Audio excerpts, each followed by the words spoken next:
Jumpa lagi dengan Ajun. Kali ini kita akan membahas bagaimana mengatasi pemicu emosional atau trigger ya, khususnya bagi Anda yang sudah mengikuti daripada sesi hipnoterapi dan Anda ingin menjaga pemrograman, pengen menjaga diri Anda menjadi lebih kuat, berdaya lagi, pengen lebih sembuh lagi. Nah, saksikan terus video ini sampai habis karena materi konten di video ini sangat luar biasa ya. Inti-intinya sehingga Anda bisa mudah untuk memahami, untuk mengerti dan menjaga diri Anda mengalami kelimpahan, keberuntungan, kesembuhan yang luar biasa. Santai dulu, oke. Siapkan minumannya, siapkan catatannya ya, ajak orang-orang atau pasangan yang Anda sayangi untuk menonton tayangan ini. Yang pertama, bukan yang pertama, ada rumusnya, namanya rumusnya R. Ini ya, rumusnya kita pakai rumus R biar gampang. Yang pertama adalah release. Release adalah melepaskan, memaafkan. Ya, melepaskan atau memaafkan. Bagi Anda yang memiliki sebuah dendam, memiliki sebuah sakit hati, memiliki sebuah kesakitan, kejadian masa lalu yang tidak enak, hal-hal yang negatif, Anda harus melepaskan, Anda harus merelakan, Anda harus mengikhlaskan. Kenapa? Karena beribu kali Anda di hipnoterapi pun kalau Anda tidak memaafkan, pasti akan muncul lagi. Ada pemicunya, ada triggernya, ada satu pancingan kalau boleh dibilang seperti itu ya, ada pancingannya sehingga Anda kambuh lagi. Nah, makanya harus dengan rumus R ini yaitu release. Selanjutnya apa? Adalah re-accept. Accept itu adalah menerima kembali diri Anda seutuhnya ya, bahwa Anda menjadi orang yang menjadi berbeda, menjadi berubah. Jadi jangan mencap diri Anda, saya mah masih pelupa, saya mah masih boros, saya mah sakitan, saya mah sulit dapat jodoh, sulit narik rezeki dan sebagainya. Anda harus menerima diri Anda kembali menjadi orang yang lebih berdaya lagi. Saya menjadi orang yang baru, mudah menarik rezeki, lebih sehat lagi, lebih kuat lagi, bahagia, mudah menarik segala apapun, siapapun pasti nurut dan mendapatkan pasangan lebih mudah dan sebagainya. Itu namanya re-accept. Ya, selanjutnya adalah reframing. Ya, reframing ini adalah memberikan arti yang berbeda. Memberikan arti yang berbeda pada kejadian-kejadian yang Anda alami. Contoh misalnya, paling sering kan kalau di hipnoterapi, saya tuh sakit, psikosomatis ya, saya tuh sakit dan sebagainya. Artinya apa? Ya kan, berarti harus ngerenung. Kayak begitu. Ini harus ngerenung. Kenapa? Karena kamu harus begini. Nah, kenapa? Kalau sakit itu artinya penghapus dosa. Apa yang sudah kamu lakukan dulu itu sudah terhapus dan kamu harus berubah menjadi lebih baik lagi. Nah, kenapa? Saya ketakutan mati nih, begini. Oke, kalau ketakutan seperti itu berarti kamu harus ibadah lebih banyak lagi, sedekah lebih banyak lagi, berbuat baik lebih banyak lagi kepada orang-orang sekitar. Misalnya, saya ketakutan, bukan ketakutan tetapi waspada. Saya khawatir misalnya. Kalau misalnya khawatir, cari tahu bagaimana ya informasi-informasinya dan sebagainya. Ini adalah namanya reframing, memberikan arti yang berbeda. Sama seperti kalau misalnya Anda lihat sebuah gelas, misalnya ya, sebuah gelas yang setengah kosong, sebuah gelas yang setengah. Anda bilang, wah, itu gelas itu udah kosong setengah. Nah, itu negatif. Tapi kalau misalnya positif adalah memberikan arti yang berbeda. Alhamdulillah, puji Tuhan, bersyukur, masih ada loh setengah air lagi di dalam gelas, misalnya seperti itu ya. Jadi reframing ini adalah memberikan arti yang berbeda pada diri Anda, pada kejadian, pada yang apa Anda alami. Ya, ketika nanti Anda menjalankan program-program yang harus dipaksa, ini berarti harus jadi pembelajaran saya. Ya, kalau Anda bilang, saya banyak masalah, bukan masalah, tantangan. Nah, untuk Anda naik level lagi, ujian lagi, agar apa? Anda naik level lagi, seperti itu. Itu namanya reframing. Selanjutnya adalah resubstitute. Resubstitute itu adalah menggantikan segala sesuatunya yang mirip. Misalnya dalam hipnoterapi itu kan ada orang-orang yang kecanduan. Orang-orang yang kecanduan alkohol ya digantikan dengan jeruk nipis. Orang-orang yang kecanduan misalnya rokok misalnya. Ya kalau saya sih masih menikmati rokok. Kalau Anda misalnya saya pengen berhenti rokok, ganti misalnya dengan permen karet ya kan, atau nanti mengunyah permen mint dan sebagainya, atau nanti semprotan untuk mulut dan sebagainya. Jadi ganti dengan hal-hal seperti itu. Misalkan contoh, wah kalau ada yang kecanduan narkoba, nanti resubstitutnya apa? Misalnya dia mengalami sensasi fobia untuk kesenangan. Ya cari kesenangan itu misalnya dengan fitness, olahraga, humor dan sebagainya. Anda intinya harus lepas dari kejadian-kejadian itu. Anda yang menyakiti diri, Anda harus menggantinya dengan yang mirip, misalnya perawatan diri dan sebagainya. Itu namanya resubstitute, artinya menggantikan dengan yang mirip. Nah selanjutnya adalah namanya replace. Replace adalah mengganti total. Ya contoh dari kejadian-kejadian, dia merasa ketakutan, merasa cemas. Ya kenapa? Karena dulu dia pernah sakit di tempat itu, di kamar itu, di kasur itu. Makanya ganti seluruhnya. Ganti model ruangannya, ganti kasurnya, atau bahkan ganti ruangannya gitu loh. Yang tadinya ruangan di kiri menjadi ruangan di kanan dan sebagainya. Ganti, tadinya catnya agak gelap, sekarang menjadi lebih terang, ada wangi-wanginya, ya kan. Udah gitu tidak banyak perabotannya, menjadi lebih bersih dan sebagainya. Ini namanya replace, mengganti total. Nah selanjutnya apa? Selanjutnya adalah remind. Remind artinya mengingat masa-masa indahnya Anda.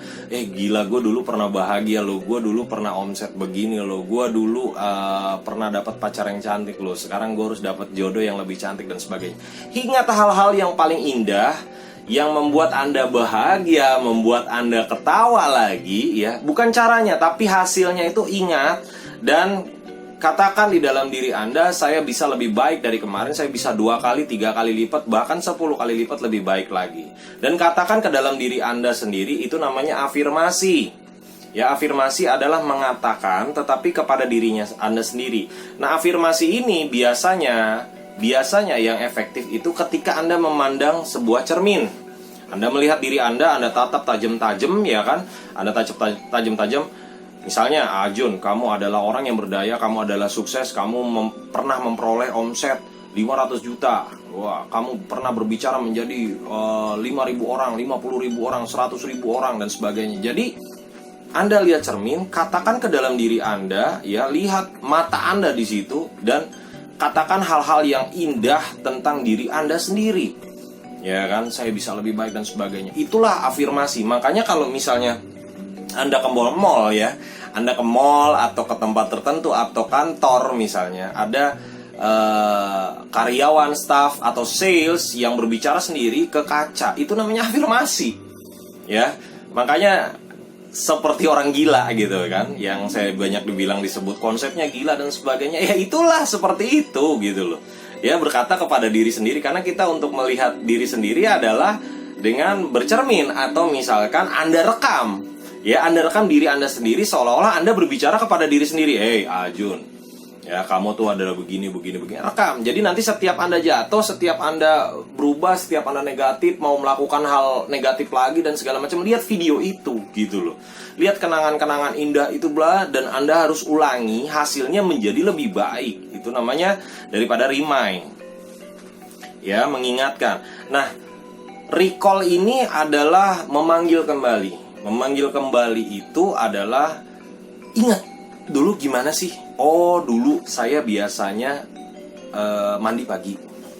Jadi mengingat kembali pola-pola apa sehingga Anda berdaya menjadi lebih kuat. Oh, dulu saya selalu nyisiran nih, pakai minyak wanginya begini. Oh, saya jalannya begini nih.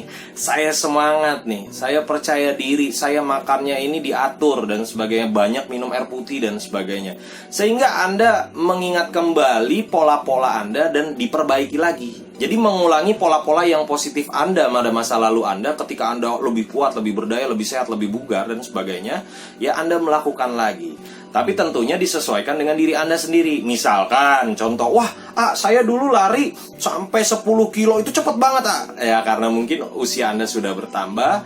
ya agak dikurangi misalnya. Tapi Anda lihat polanya, oh lari pagi misalnya, ya walaupun tidak sejauh yang dulu, tetapi oh lari pagi nih, agak santai kecepatannya dan sebagainya. Oh dulu makannya ini nasi putihnya misalnya setengah, nah 3/4, sekarang setengah dan sebagainya. Jadi mengingat kembali hal-hal yang indah, khususnya adalah habit atau kebiasaan atau pola atau ritual. Kalau bahkan bahasa-bahasa supranatural tuh ritual ya. Makanya kalau lagu-lagu anak-anak bilangnya gimana? Bangun tidurku terus mandi. Ya, kalau ke pesantren, bangun tidurku terus sholat subuh. Kan seperti itu. Jadi inilah ritual-ritual. Oh, dulu saya pada saat susah, sebelum tidur, setiap kali sebelum tidur saya tahajud. Saya berdoa kepada Tuhan. Ya kan, kepada Tuhan, ya Allah, puji Tuhan, ya Tuhan, tolonglah berikan ini kepada Sang Yang Widi dan sebagainya. Saya selalu bersyukur, saya selalu bersabar, saya selalu ke kuil, ke wihara, ke gereja, ke masjid dan sebagainya. Saya selalu sedekah dan sebagainya. Ingat ritual-ritual apa, ingat kebiasaan-kebiasaan apa, sehingga Anda berdaya lagi gitu loh. Ya, oke. Yang terakhir adalah reactivate. Reactivate itu adalah mengaktifkan diri Anda kembali. Mengaktifkan diri Anda kembali bahwa Anda memiliki suatu keyakinan yang dinaikkan, yaitu menjadi sebuah iman bahwa ketika Anda masih bernafas, ya, ketika Anda masih melihat YouTube ini, berarti Anda memiliki sebuah harapan, khususnya nafas. Kenapa? Karena ketika masih ada nafas, masih ada rezeki, masih ada harapan. Ya, walaupun misalkan saya mengalami trauma, mengalami kejadian yang luar biasa sehingga saya kecelakaan dan tubuh saya pun berubah dan sebagainya, tetapi Anda masih punya nafas, Anda masih bisa melakukan apa yang bisa Anda lakukan gitu loh. Masih banyak orang-orang di luaran sana ya yang bisa mengaktifkan untuk bangkit lagi, kita bangun lagi. Sama aja kalau kayak begitu, nanti sama aja nanti Anda lihat anak kecil atau bahkan Anda punya anak kecil ya yang jatuh, dibilangnya apa? Ayo bangun lagi. Jatuh lagi ya kan, ayo bangun lagi ke papa, ke mama dan sebagainya, bangun lagi. Tapi kalau anak itu tidak pernah dimotivasi atau diberikan untuk bangun lagi, ya, maka anak itu akan lumpuh walaupun lahirnya normal. Misalkan lahirnya normal, bayi lahirnya normal, udah mulai belajar berjalan, jatuh, pasti kan bangkit lagi. Jatuh, pasti bangkit lagi. Sama seperti Anda belajar sepeda, jatuh, ya lecet, ya nangis, ya berdarah dan sebagainya, tapi bangkit lagi. Sama aja, ketika Anda tidak bisa naik sepeda dan Anda menyerah, Anda nggak bisa naik motor, bos. Tidak bisa menjaga keseimbangan, gitu loh. Ya kan? Apalagi Anda misalnya ketakutan dan segala, saya ketakutan kecelakaan dan segala macam. Oke, itu masa lalu Anda, tetapi sekarang adalah berbeda. Anda tidak akan pernah naik mobil, Anda tidak pernah untuk bisa menyetir, dan ketakutan itu terus ada. Makanya reactivate ini adalah membangkitkan diri Anda lagi, menjadi lebih berdaya lagi, menjadi diri Anda yang baru lagi. Ayo, kita sama-sama sembuh, kita sama-sama berdaya, sama-sama kuat, merubah kebiasaan Anda. Makanya nanti ada yang di video-video saya sebelumnya itu adalah terpaksa, dipaksa, terbiasa, luar biasa. Yang pertama adalah terpaksa. Anda harus terpaksa melakukan program-program dari terapis Anda. Anda harus terpaksa untuk dipaksa untuk merubah cara hidup Anda, gaya hidup Anda. Ya, apa yang harus Anda lakukan? Kan lama-lama terpaksa, ya kan, dalam hati, aduh, gue terpaksa nih begini, gue mau sembuh nih, gue mau hilang dari kecemasan, gue mau menjadi lebih berdaya, gak ketakutan, masuk ke kantor, masuk ke lift, ketakutan dan sebagainya. Anda harus terpaksa. Ketika terpaksa itu dilakukan, lama-lama terbiasa, gitu loh. Lama-lama terbiasa menjadi luar biasa. Yang tadinya gak bisa melakukan itu, lama-lama dikit bisa, akhirnya menjadi luar biasa, gitu loh. Makanya salah satu contoh misalkan ya, kalau Anda ke kampung ya, atau ke sebuah desa, ada orang yang umurnya sepuh banget ya, ngerokok ceritanya. Ini alumni saya ya, kalau kebetulan orang tuanya umurnya udah 80 tahun ke atas. Lalu dibilang, "Mbok, ya mbok berhenti ngerokok nih," katanya kan gitu. "Berhenti ngerokoknya, yuk kita ronsen." Pada saat di ronsen itu luar biasa loh. Tidak ada flek, tidak ada apa dan segala macam. Padahal perokok sudah usia lanjut. Artinya apa? Ketika kamus sakit ini sudah dihilangkan dari otak Anda, saya tidak sakit, saya sembuh, saya berdaya dan segala macam, saya tidak cemasan. Hilangkan semua, saya menjadi tubuh Anda mengikuti. Ya, perintah tubuh Anda itu tergantung daripada perintah otak Anda. Kalau Anda bilang, aduh saya sesak napas, diperiksa di lab, sembuh. Tapi ketika lama-lama jadi sesak beneran gitu loh. Saluran paru-paru Anda menjadi lebih kecil dan sebagainya. Ya, sama, wah saya sakit perut. Oh, nggak ada. Dilihat mah nggak ada. Tetapi kalau lama-lama itu terjadi, nanti tubuh kita mengeluarkan hormonnya. Nah, hormon yang menyebabkan stres dan segala akibatnya GERD. Kalau orang bilang ya asam lambung dan sebagainya.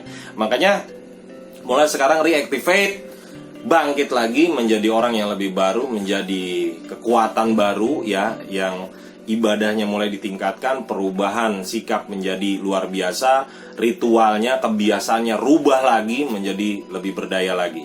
Oke? Bukan hanya dipelajari, bukan hanya dipahami, tapi lakukan hal ini agar hasil dari hipnoterapi Anda, ya hasil dari pemrograman Anda, merubah Anda dan merubah kehidupan Anda bagaikan langit dan bumi.